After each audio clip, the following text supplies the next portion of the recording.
Un mot pour introduire le retour d'expérience qu'on va avoir de la part d'Ourida, de notre client CCL. Un mot, et qui rejoint Béatrice, la question à Églantine posée sur, c'est peut-être ce que l'on fait dans nos formations. Un mot simplement pour vous montrer les 4 grands axes sur lesquels on intervient au niveau de la transformation IA dans vos organisations. Déjà, notre promesse, vous l'avez compris, c'est d'être acteur de votre transfo. Une transfo qui se veut durable, mais tout particulièrement aussi à impact mesuré. Pour cela, on déploie tout ce que vous voyez à l'écran, ces 4 axes, avec une conviction forte qui est on doit être en capacité, vous devez être en capacité d'avoir des indicateurs pour mesurer la performance des investissements que vous menez pour mener à bien les transformations qui sont à engager et qui sont vitales pour vos organisations. Ces indicateurs, vous le verrez dans quelques instants, ils sont d'ordre humain, d'ordre financier, d'ordre pédagogique. Sur la sérénité, on l'a vu avec Nicolas tout à l'heure. Mais en tout cas, ils doivent être corrélés, et ça, Ilham, j'ai apprécié ce point que tu as pu rapprocher, corrélés au business. Ils doivent être corrélés au terrain. On sent que l'évolution vers cette dimension indicateur business arrive. C'est l'une des premières fois, vous voyez, Ilham parlait d'anecdotes, j'en ai une. C'était la semaine dernière où un de nos partenaires nous disait, Damien, c'est la première fois j'ai le CSE qui me demande des indicateurs sur les investissements du plan de formation cette année. Vous voyez, c'est peut-être pas grand-chose, mais c'est la première fois que je l'entends en tant que tel. Et pour moi, on va dans la bonne direction. Et en tout cas, c'est de notre ressort et de notre obligation, j'ai envie de dire, de vous apporter ces indicateurs à froid des actes de transformation. Comment on y parvient à ces indicateurs transmis à froid? C'est ce qui repose dans notre ADN. C'est notre capacité à vous apporter des formations hyper personnalisées, systématiquement basées sur vos cas d'usage, vos contextes d'entreprise, vos cadres, vos chartes. Là, on parle de l'IA, mais ça vaut tout autant sur les comportements. Et toujours d'être en capacité de le faire à petite, moyenne et surtout à grande échelle en vous prenant un minimum de bande passante. C'est pour ça qu'on est reconnu. Et c'est pour cela que des entreprises comme L'Oréal, on le citait, mais Carrefour et bien d'autres, et beaucoup sont là dans la salle, nous font confiance sur leur transformation IA. L'offre de formation, il y a 4 grands axes, 4 grandes étapes qui se veulent complémentaires, qui ne peuvent en tout cas difficilement se dissocier selon nous. La sensibilisation, on en a parlé beaucoup. Il faut embarquer dans un cadre sécurisé, dans un cadre raisonné, surtout mettre tout le monde sur un même pied d'égalité. Je pense que c'est fondamental. Ce qu'on appelle donc très souvent l'acculturation en interne. Vous allez vivre un exemple donc cet après-midi. L'adoption, Thierry prenait le terme d'adoption. Oui, on y croit beaucoup. La formation, c'est une étape. C'est une étape dans la démarche d'adoption. La formation va souvent aboutir à chaud à une évaluation de satisfaction. Voilà, vos collaborateurs sont satisfaits. Ce qu'on va vous demander demain, et ce qu'on vous demande peut-être déjà aujourd'hui, c'est est-ce que les cas d'usage ont été adoptés et donc est-ce qu'ils vont contribuer au développement de ma boîte, au développement de votre entreprise, au développement du business. Donc c'est ça l'adoption, c'est de former et d'accompagner dans le temps, d'accompagner dans la durée, toujours en étant au plus proche des cas métiers, des cas terrain. Les soft skills, la table ronde on a fait quasiment une transition naturelle. Oui, les soft skills, on a parlé de l'esprit critique, mais on pourrait très bien parler de la prise de décision. On pourrait très bien parler de la créativité. On pourrait aussi parler, avec l'esprit critique, du discernement ou de la résolution de problèmes. C'est autant de soft skills qui sont aujourd'hui indispensables, mais autant que, par exemple, toujours cette dimension de gestion du stress. Des risques ont été abordés ce matin. La gestion du stress à l'ère de l'IA est un sujet, pour moi aussi, c'est ma conviction, sociétale.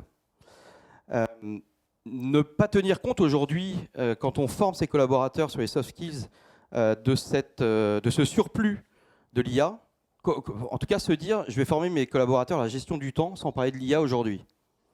Je vais vous dire, mais c'est pas bon. Former au management sans intégrer l'IA dans les parcours de vos managers, sans intégrer Copilot, sans intégrer la data, Power BI, d'autres outils, de la suite Gemini pour ceux qui sont sur Google, bien entendu. Beaucoup vous disent, oui, bientôt ce sera impossible. Je peux vous dire, nous, c'est notre conviction, c'est dès aujourd'hui. On peut continuer à le faire. Mais selon nous, on prend un train de retard. Et en tout cas, le train est encore à quai, donc montons dedans.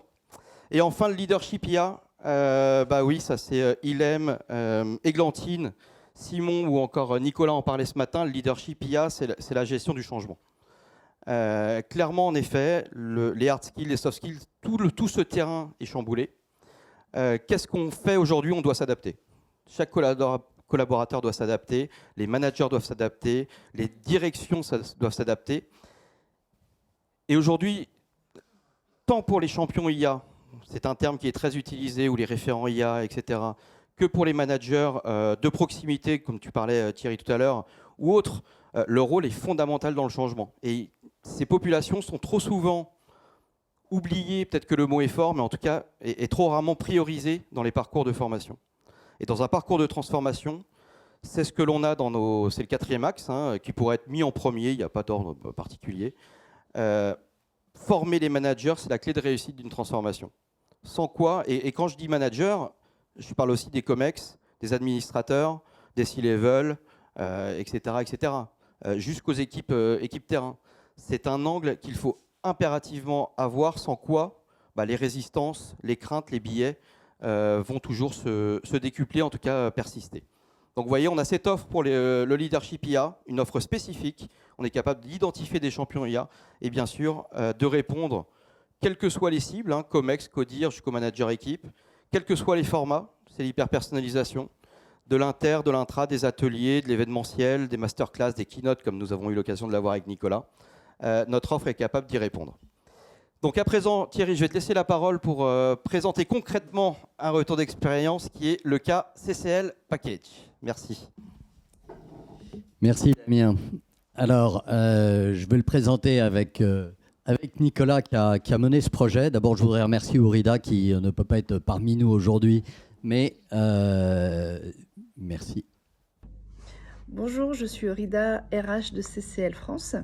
Je travaille pour le groupe CCL depuis plus de 10 ans. CCL est un groupe canadien qui est spécialisé dans le packaging, donc dans la solution auto-adhésive, et qui est présent dans plus de 80 pays avec plus de 180 usines à travers le monde. Nous travaillons avec MyConnecting depuis maintenant plus de 10 ans sur diverses formations, que ce soit en bureautique, en langue, en formation, en développement personnel ou en management. Notre contact chez MyConnecting est Colline Benoît, avec qui nous travaillons chaque année sur divers plans de formation, et nous avons eu l'occasion d'évoquer avec elle nos craintes concernant l'IA, les craintes de nos équipes que nous remontions notamment sur la perte du côté humain, la crainte de ne pas savoir utiliser cette nouvelle technologie, les métiers qui pourraient disparaître, etc. Et c'est là où elle nous a proposé un module Acculturer l'IA, animé par Nicolas, qui, je crois, est présent aujourd'hui. Donc, Nicolas nous a proposé des formations en groupe avec des ambassadeurs internes pour le premier groupe et pour aussi essayer de rassurer ceux qui allaient arriver ensuite. Donc, ces modules ont été totalement appréciés par nos équipes, adaptés à nos besoins, notamment le côté très adapté aux besoins de chaque salarié qui faisait partie du groupe. Donc chaque stagiaire a pu venir avec ses besoins, notamment ses craintes, ses envies de savoir l'utiliser pour tel et tel domaine, que ce soit du professionnel ou du personnel, notamment créer des voyages sur mesure, créer une vidéo personnelle pour une formation, etc. Donc les retours que nous avons eus ont été extrêmement positifs. Nicolas a su vulgariser un sujet et rendre la formation assez ludique et accessible pour tout le monde. Il s'est adapté au niveau de chacun, aux besoins de chacun surtout, qu'il s'agisse d'un besoin, d'un projet professionnel, d'un besoin de formation, d'une vidéo, d'une animation. Ce qu'il a réussi à faire, c'est de transformer la peur initiale en plaisir d'apprendre. Donc nous le remercions et nous allons continuer, puisque l'année prochaine, nous allons lancer d'autres programmes de formation via l'IA avec les outils que le groupe a sélectionnés pour notre entreprise. Voilà, merci à vous. Merci Ourida. Nicolas, tu dis un mot sur le projet? Merci Thierry. Oui, donc projet génial. En fait, c'est toujours un plaisir de pouvoir accompagner aussi des entreprises industrielles comme CCL, parce qu'on a une dimension réelle, concrète.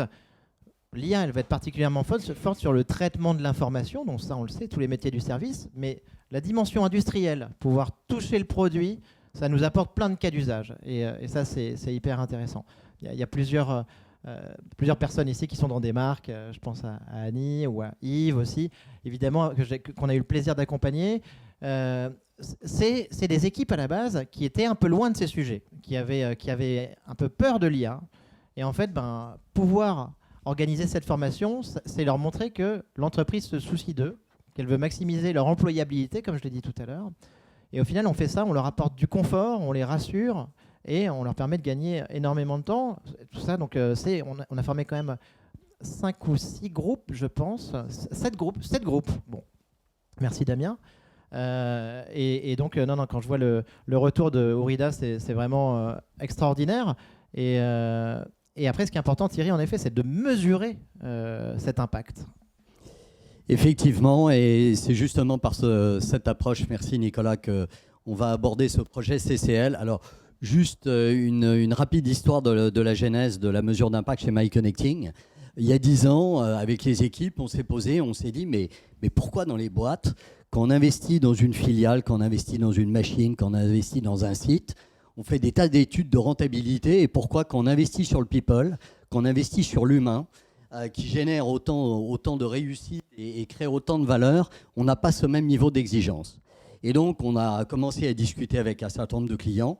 On s'est rendu compte que la plupart n'avaient pas le temps ou n'avaient pas les outils, n'avaient pas la compétence. Et donc, on s'est dit, eh bien nous, MyConnecting, il faut qu'on aille plus loin et qu'on soit capable de déployer. Tout à l'heure, Damien évoquait l'hyper-personnalisation qu'on est capable de déployer sans consommer de bande passante supplémentaire à nos clients. Eh bien, on s'est dit, il faut qu'on fasse la même chose sur l'évaluation. Et donc, on a développé, il y a des années, et on ne cesse d'enrichir, une démarche de mesure de l'impact des formations que nous déployons. Alors, avec 4 catégories d'indicateurs, des indicateurs pédagogiques, vous les connaissez, des indicateurs de perception, et ces indicateurs de perception, dans la transformation IA, ils prennent une importance qui est absolument colossale. D'ailleurs, Ourida nous en a parlé. Ça faisait partie du cahier des charges des formations qu'elle a décidé de déployer.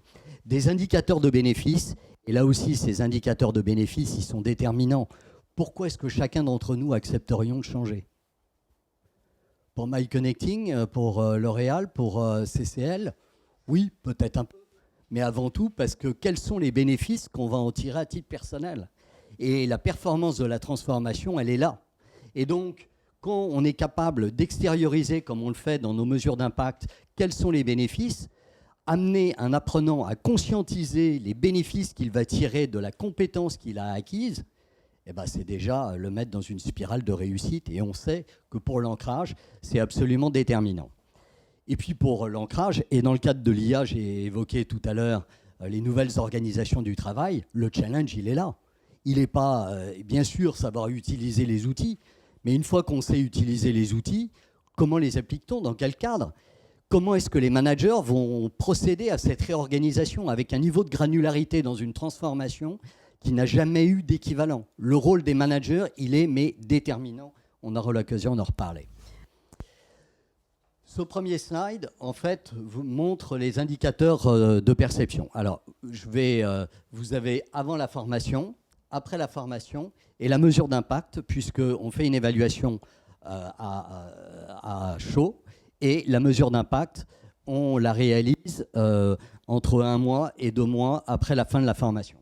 Donc, ce qui est intéressant, et on a pu apporter des éléments à Ourida, en lui disant, par exemple, vous voyez sur le gain de temps, eh bien, sur le gain de temps, vous vous rendez compte que les collaborateurs imaginaient des choses en termes de gain de temps. Finalement, à la fin de la formation, peut-être face à la difficulté et à ce qu'ils ont perçu du potentiel et de l'investissement qu'ils allaient devoir réaliser, finalement, ils ont eu une perception un peu moindre du gain de temps. Mais 2 mois après, quand ils se sont réappropriés les outils et qu'ils ont commencé à appliquer sur la durée tout ce que Nicolas et l'équipe leur avaient transmis, eh bien là, vous voyez que le bénéfice de gain de temps exprimé par les apprenants a été beaucoup plus important. Autre, comme on n'a pas beaucoup de temps, je vais m'arrêter sur le risque sur l'avenir du travail. Le risque sur l'avenir du travail, vous voyez que les collaborateurs, effectivement, et Ourida nous l'avait exprimé, il y avait une grosse inquiétude chez les équipes de CCL sur le risque généré par l'IA. Il a été très clairement exprimé avant la formation. Et vous voyez qu'après la formation, comme lors de la mesure d'impact, il a très très fortement régressé. Donc ces indicateurs de perception, je ne vous en montre que quelques-uns. On peut aller beaucoup plus loin. Et en plus de ça, on va être capable de vous donner cette grille de lecture et cette compréhension et cette cartographie de l'état d'esprit de vos collaborateurs en décomposant évidemment par fonction, par structure juridique, par département. Donc vous voyez, c'est vraiment un outil de pilotage de cette transformation IA. Ensuite, on s'attache énormément à identifier quels sont les bénéfices exprimés par les apprenants. Bon, gain de temps, la gain de sérénité. 80% des collaborateurs de CCL ont exprimé avoir gagné de la sérénité grâce à cette formation. La sérénité, c'est la confiance. La confiance, c'est « je suis capable ». Regardez combien de fois, depuis le début de la matinée, le mot « capable » a été évoqué. Eh bien, la formation, c'est donner les moyens à un collaborateur, à un apprenant, d'être capable et donc d'être en confiance et de devenir acteur de la transformation. Il y a gain de performance et gain de créativité. Et puis les derniers indicateurs, qui sont des indicateurs financiers. Voilà. Et nous, notre sentiment, si vous voulez, c'est que devant les besoins massifs en développement de compétences que vous allez avoir à piloter, les directions vont avoir besoin d'outils de pilotage. Vous avez besoin d'outils de pilotage. Nous avons besoin d'outils de pilotage. Et donc, les indicateurs financiers, ils ont aussi leur rôle. Et regardez chez CCL, en moyenne, les collaborateurs nous ont dit « je gagne 184 heures par an grâce au parcours qui a été déployé ». 184 heures par an, ça représente 11% de gain de productivité et ça représente un ROI de 16. Et ça, c'est vraiment... Donc, si ça vous intéresse, tout à l'heure, je serai à votre disposition pour vous expliquer la méthodologie que MyConnecting a développée, que nous avons développée pour arriver à ces mesures d'impact. On a acquis une véritable expertise. Et d'ailleurs, sachez que maintenant, il y a des clients qui font appel à nous pour aller identifier d'autres KPI. Parce que cette démarche est une démarche qui est purement interne, enfin purement MyConnecting, et qu'on gère sans consommer de bande passante à nos clients. Mais si nos clients le souhaitent, en amont d'un projet, on est évidemment très ouvert et on a acquis une expertise en la matière pour aller identifier à leur côté quels sont les KPI qui sont pertinents, quels sont les indicateurs. Alors parfois on me dit, ah là là, les indicateurs, la data, on est dans un monde déshumanisé, piloté uniquement par l'indicateur. Nous, notre conviction, ce n'est pas l'indicateur qui crée le problème, c'est l'utilisation qu'on fait de l'indicateur. Voilà. Et nous, vous voyez qu'on a placé la sérénité parmi les bénéfices qu'on identifie chez nos clients. Voilà. Donc j'aurais beaucoup d'autres choses aussi à vous transmettre et à partager avec vous, mais je vois qu'on est pris par le temps. Donc n'hésitez pas, je suis à votre entière disposition et les équipes pour vous parler plus en détail de notre méthodologie et de ce qu'elle peut vous apporter.